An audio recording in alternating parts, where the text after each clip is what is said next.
भारत गौरव आचार्य श्री पुलक सागर जी गुरुदेव के प्रवचन और धार्मिक कार्यक्रम देखने एवं सुनने के लिए जिन शरणम मीडिया चैनल को अभी सब्सक्राइब करें और बेल आइकॉन पर क्लिक जरूर करें। माता पिता को भी कहूंगा,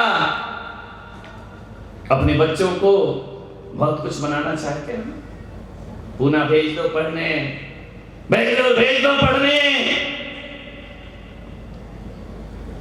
दूर दूर शहरों में पढ़ने, विदेश भेज दो पढ़ने। मैं आज जैन समाज से आग्रह करता हूं, तुम किस समाज में पैदा हुए हो? वैश्य समाज में पैदा हुए ना। और वैश्यों का काम मालूम है क्या है? वैश्यों का काम नौकरी करना नहीं, वैश्यों का काम व्यापार करना हुआ करता है। इस नौकरी ने घर छुड़ाया है।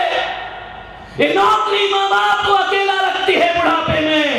आपका बेटा बाहर जाता है, पढ़ता है, लिखता है, वहीं सेट हो जाता है उसका जॉब, वहीं शादी हो जाती है।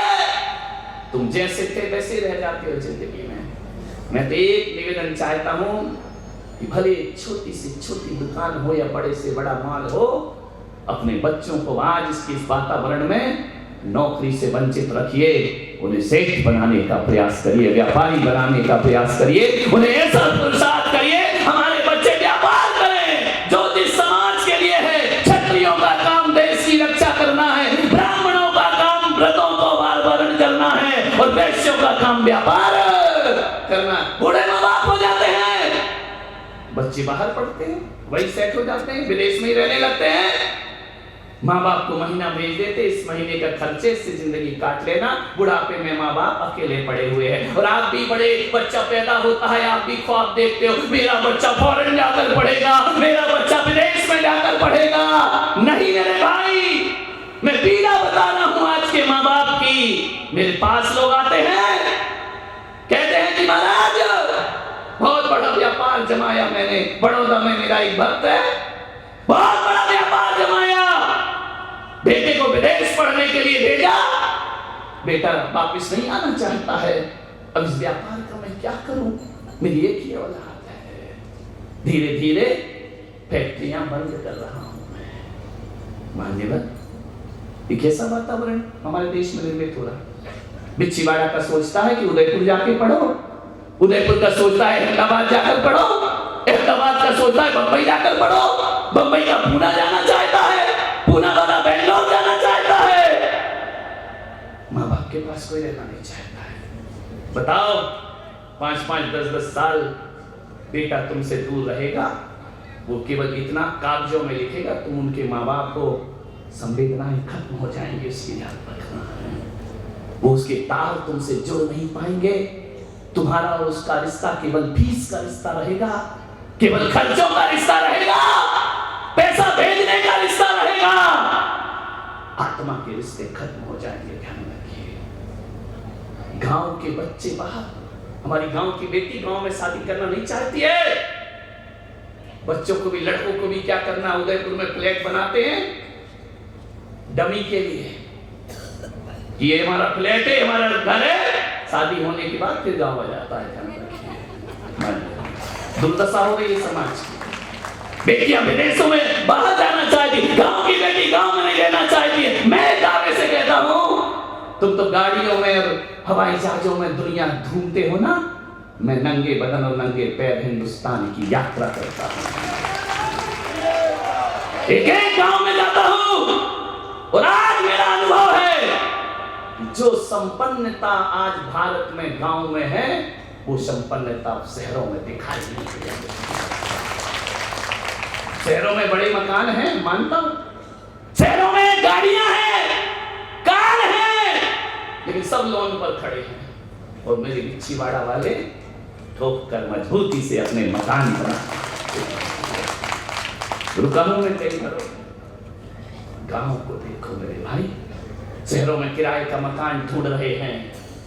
एक कोठारी जी बैठे हैं ना, बंबई जाके बस गए, 4 करोड़ में 3 BHK फ्लैट नहीं मिल रहे मेरे भाई। मैंने प्रसाद में रहते, नगर सेठ कहलाते, ध्यान रखना। 4 करोड़ में तो ध्यान रखना, विचार करें। शहर और गांव में क्या गांव में मकान दूर दूर होते हैं और शहरों में मकान पास पास होते हैं। अंतर बहुत बड़ा है कि गांव में मकान दूर होते हैं लेकिन मन पास होते हैं, और शहरों में मकान पास में होते हैं, मन दूर दूर हुआ करते हैं। मैं धन्यवाद देता हूं युवाओं को जो अपना गांव छोड़कर नहीं गए। मत जाओ, असली भारत हमारा गांव है। अब तो मुझे गांव में भी खपरेल वाले मकान दिखाई नहीं देते, ऐसे महल बने हुए हैं, ध्यान रखना। शहरों में किराए का मकान ढूंढ रहे हैं, शहरों में किराए का मकान ढूंढ रहे हैं। ये गांव का घर छोड़ के आने की सजा है, सजा पा रहे हैं। मैं एक बात बताता हूं। एक बेटा था, समय ले सकता हूं? बोलो कि जीवनवारी में जाना है। मेरे से अच्छा भोजन कौन देगा तुमको? एक बेटा अमेरिका में डॉक्टर बन गया। इकलौता बेटा था अपने माँ बाप का, अमेरिका में डॉक्टर बन जाता है। माँ बाप से मिलने नहीं आता।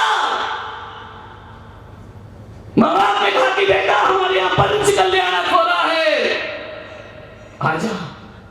पिताजी आई एम सॉरी, मेरे से जॉब से छुट्टी मिलने वाली, मैं नहीं आ सकता। बेटा तबीयत खराब है। पिताजी आप अच्छे से अच्छे अस्पताल में एडमिशन ले लो, एडमिट हो जाओ, मैं आ नहीं सकता हूं।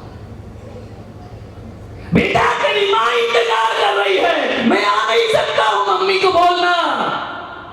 सावन में बहन राखी लिए खड़ी रहती है, बेटे के पास छुट्टी नहीं है। एक दिन उस बाप ने रिश्तेदारों से कहा कि मेरा बेटा बेटा नहीं रहा, बेईमान हो गया। वो हमारी कद्र नहीं करता है, वो हमारे पास आता नहीं है, बैठता नहीं है, बोलता नहीं है, केवल पैसों का रिश्ता रह गया है हमारा। बहुत दुखी हुआ, मेरे पास आया कि महाराज औलाद होके भी मैं निसंतान का जीवन जी रहा हूं। ऐसा लगता है मेरे बच्चे हुए ही नहीं। एक दिन ना जाने क्या हुआ, उसका बेटा छुट्टी लेकर आ गया। पर्युषण पर्व थे, मेरे दर्शन किए, माता पिता को लाया। मैंने कहा कितने साल बाद आए हो? बोले 5 साल बाद आए हो। उनके माँ बाप 5 साल से इस गांव में रह रहे हैं? बोले हाँ। माँ बाप ने कहा महाराज इसको कुछ समझाओ, सिखाओ, इस साल में एक बार तो हमारी खबर लेने आए। ये ऐसा पैसा कमाने में डूबा है, इसकी शादी भी वही हो गई अमेरिका में, इसने अपना परिवार बसा लिया, एक बार तो हमारी खबर लिया। मालूम है उस बेटे ने क्या कहा? कि हाँ पापा मैं बेईमान हूं, हाँ पापा मैंने धोखा दिया है आपको। जब महाराज से आप शिकायत कर रहे हो तो मेरे उत्तर भी सुनो। मैं भी महाराज के सामने बात रखता हूं कि पापा मैं झूठा हूं, पापा मैंने विश्वासघात किया है, पापा मेरे पास तुमसे मिलने का समय नहीं है, मैं नहीं आ सकता हूं आपके पास। लेकिन पापा क्या औलाद ही बेईमान होती है? माँ बाप बेईमान नहीं होते? सारी गलती औलाद की होती है। बोले मालूम है पापा, जब मेरी छोटी उम्र थी ना, जब मैं पैदा हुआ था और जब से मैंने होश संभाला, मैंने एक ही चीज आपके मुंह से सुनी थी, मेरा बेटा डॉक्टर बनेगा, अमेरिका में जाकर पढ़ेगा, अच्छी सी अच्छी पढ़ाई करेगा, विदेशों में रहेगा। मैं बचपन से सुनते आ रहा हूं। पिताजी बताओ, महाराज के सामने बोलो, जब मेरे सत्संग करने के दिन थे तब तुम मुझे अमेरिका भेजने का सपना देख रहे थे। याद रखना, अमेरिका मैं नहीं गया पापा, अमेरिका तुमने भेजा है, मुझे ध्यान रखिए। व्यवस्था आपने दी है, पैसे की व्यवस्था आपने की है, मेरा वीजा आपने बनवाया है, मेरा पासपोर्ट आपने बनवाया है। लेकिन जब कोई संत आते थे ना तो आप हाथ पकड़ के कहते थे बेटा पढ़ाई कर, पढ़ाई कर, साधु संतों के सत्संग में मत जा। और आज तुम्हारी जिंदगी तुम्हें साधुओं के बीच में लाकर बिठा दिया। मान्यवर उस बेटे ने कहा कि महाराज बताओ गलत मैं हूं या मेरा बाप गलत है बोलिए। मैं भी यहाँ बैठे हुए लोगों से कहता हूँ विदेश में बच्चे नहीं जाते हैं, तुम भेजा करते हो, ध्यान रखिए। तो बुढ़ापे में तो खून के आंसू बहाना पड़ते हैं, ध्यान रखना। मानिए अकेले तुम खुद हुए, तुमने चुना है रास्ता, बच्चों ने नहीं चुना है। पूछता हूं माँ बाप से कि बच्चे कहाँ है, ट्यूशन है, पढ़ाई का माहौल है। 1 घंटे के आधे घंटे के सत्संग में पढ़ाई तुम्हें डिस्टर्ब हो जाती है। दिन भर ऐसा तो कोई नहीं हो कि 24 घंटे किताब आंख से लगा कर बैठे। मान्यवर ये हमारा हिंदुस्तान है, यहाँ सत्संग होता है, ध्यान रखिए। और एक हमारे पड़ोस हैं जहाँ सत्संग नहीं होता, कथाएं नहीं होती, संत नहीं होते। जहाँ संत और कथाएं नहीं होती है ना, वहाँ पड़ोस में आतंकवादी पैदा होते हैं। और जहाँ सत्संग होते हैं वहाँ संत पैदा हुआ करते हैं, ध्यान रखिए।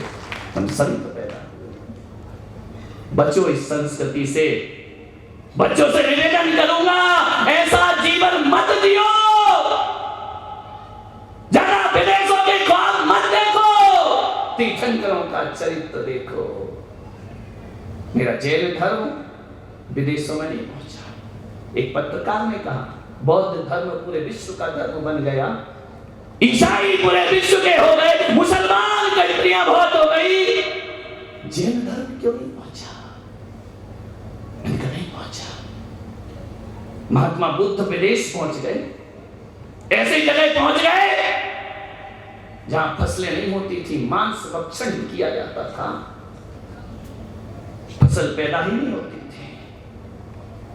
तो महात्मा बुद्ध को अपने सिद्धांतों से समझौता करना पड़ा और उन्होंने कहा कि मारकर नहीं मरे हुए का मांस खा सकते हैं।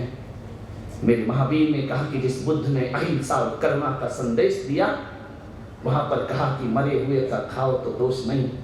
मेरे महावीर ने कहा कि ऐसी जगह जाना नहीं, मारकर तो छोड़ो, जहां मरे हुए का भी खाते हैं वहां मेरे जैन धर्म को जाने की कोई जरूरत नहीं है।